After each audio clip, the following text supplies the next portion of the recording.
एक समय की बात है जब दूर एक राज्य में रहता था एक सच्चा और अच्छा महाराज। वह बहुत बुद्धिमान था और उसने एक शानदार सिंहासन खड़ा किया था। महाराज अत्यंत धनवान भी था। उनके पास थे 7 गुप्त कक्ष जहाँ पर वह अपना सारा सोना और धन रखा करते थे और केवल उन्हीं को उन कक्षों की पहुँच थी। उन कक्षाओं को खोलने की चाबी उनकी छड़ी थी जिसको वो हमेशा अपने पास ही रखते थे। छड़ी के ऊपर एक हरा रत्न था जिसको कक्ष के दरवाजे के ताले लगाने की छेद में डालना होता है, जिससे वो बड़ा दरवाजा खुल जाता है। अब सारे धन दौलत में महाराज को एक चीज बहुत प्यारी थी जो 7वें कक्ष में रखा हुआ था। वह एक सुंदर अंगूठी थी जिसको महाराज की माँ ने मरने से पहले दिया था। अतः महाराज ने उस अंगूठी को एक शीशे के बक्से में रखा था। हर रोज अपनी माँ की याद में वह उस अंगूठी को देखा करते थे और फिर अपनी छड़ी से दरवाजा पर ताला लगा देते थे।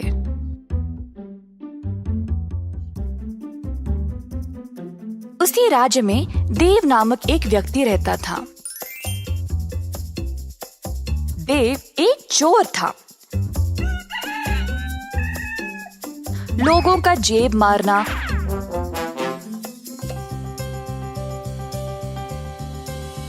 और छोटी मोटी चोरी दुकानों से करना उसका काम था।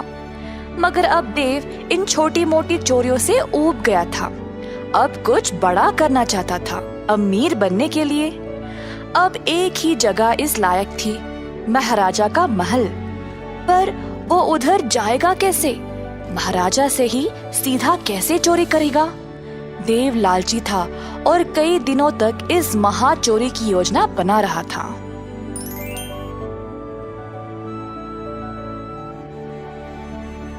एक दिन देव महल के इर्द गिर्द घूम रहा था जब उसकी मुलाकात उसके एक बचपन के दोस्त से हो गई जो अब एक महल का पहरेदार था। प्रणाम मेरे दोस्त, कैसे हो? बहुत खूब देव, अब मैं राजमहल के दरवाजे की पहरेदारी करता हूँ। बहुत समय के बाद हम मिले हैं, तो तुम क्या करते हो? देव ने सोचा कि यही मौका है अंदर घुसने का। दरअसल मैं एक लेखक हूँ और हमारे राज्यों की अनोखी सुंदरता के बारे में लिख रहा हूँ। मैं दूर दूर तक यात्रा करता हूँ और उन जगहों के बारे में, उनका खाना पीना, उनके संस्कारों के बारे में लिखता हूँ। अब मेरा अगला विषय महाराज के इस किले के बारे में है और उसके वास्तुकला के बारे में। और मैं महाराजा को प्रशंसा करना चाहता हूँ ऐसा अनोखा महल बनाने के लिए। इसीलिए मैं यहाँ जानकारी के लिए आया था, परंतु इधर कोई मेरी सहायता के लिए है ही नहीं। इस महल के कई अनोखे चमत्कार हैं। मैंने तो ये भी सुना है कि इधर 7 गुप्त कक्षाएं हैं जहाँ पर महाराज अपना सारा खजाना रखते हैं। अच्छा, ये तो काफी अनोखा लगता है। और कुछ बता सकते हो तुम मुझे? अरे हाँ, और इन कक्षाओं के बारे में तो बहुत लोग जानते हैं, पर बहुत कम को पता है कि इन कक्षाओं को केवल महाराज की छड़ी से ही खोला जा सकता है। ओह, वही जिसपे हरा रत्न लगा है? वाह, मुझे तो पता ही नहीं था। हाँ हाँ, वही। खैर, उम्मीद है तुम्हें कुछ तो जानकारी मिल गई। अब मैं चलता हूँ, फिर मिलेंगे देव। देव ने अपने दोस्त को अलविदा कहा और वापस घर चला गया। देव ने सोचा कि ये 7 कक्षाएं तो बहुत हो जाएंगे, तो अब उसको एक कक्षा चुनना पड़ेगा जिससे उसका सारा जीवन संवर जाएगा। पर महाराज की छड़ी को वह चुराएगा कैसे? देव ने एक योजना बनाई 7वें कक्ष की चोरी करने का। बीच रात का समय था। देव महल के अंदर घुस गया जब उसका पहरेदार दोस्त दरवाजे पर सो गया था।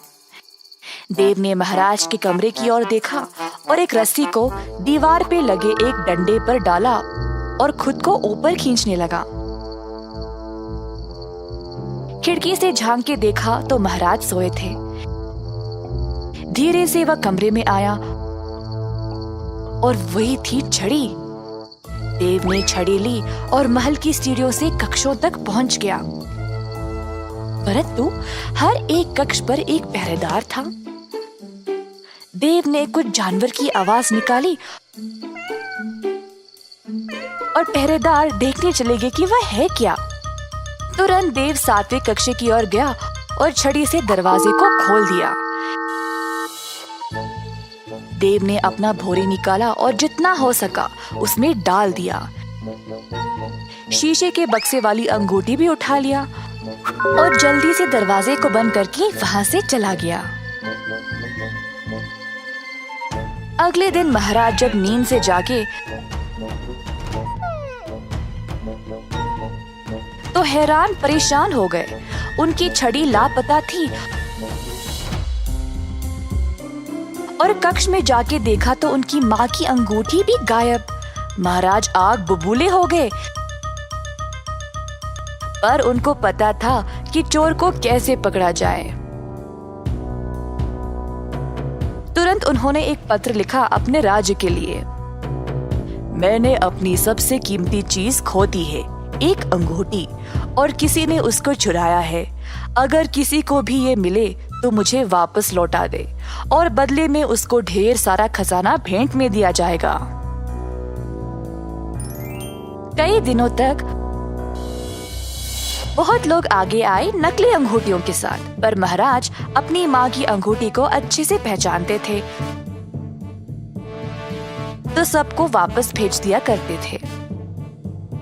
जब ये खबर देव तक पहुंची तो उसने देखा कि वो अंगूठी तो उसी के पास थी। देव को अब और खजाने की लालच लग गई। ये तो कोई पुरानी अंगूठी लगती है। मैं महाराजा को बोलूंगा कि मुझे कहीं मिली और फिर भेंट में दिया खजाना भी ले आऊंगा।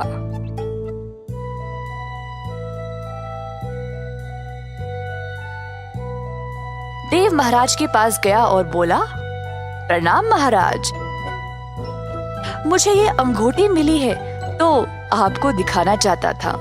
अगर ये आपकी है तो ले ले और मुझे बदले में कुछ नहीं चाहिए। महाराज ने अंगूठी की ओर देखा और उसको पहचान लिया। धन्यवाद, ये मेरी ही है। देव अखड़ने लगा। अब वो और भी धनवान बनने वाला था क्योंकि महाराज खुश लग रहे थे। एक मिनट, इस अंगूठी को तो तुमने ही चुराया है ना? ये अंगूठी खोई नहीं थी। मैंने वो पत्र इसीलिए भेजा था क्योंकि मुझे पता था कि चोर बहुत लालची होगा। कई लोगों ने नकली अंगूठियां लाई थी, पर केवल तुमने असली वाली लाई क्योंकि तुम ही चोर हो। सैनिकों, ले जाओ इसको और सलाखों के पीछे डाल दो हमेशा के लिए। नहीं नहीं महाराज, माफ कर दो, मैं सब कुछ वापस लौटा दूंगा। कृपया मुझे सलाखों के पीछे मत डालो। इस कहानी से हमें ये सीख मिलती है कि लालची लोगों को हमेशा मुसीबत झेलनी पड़ती है।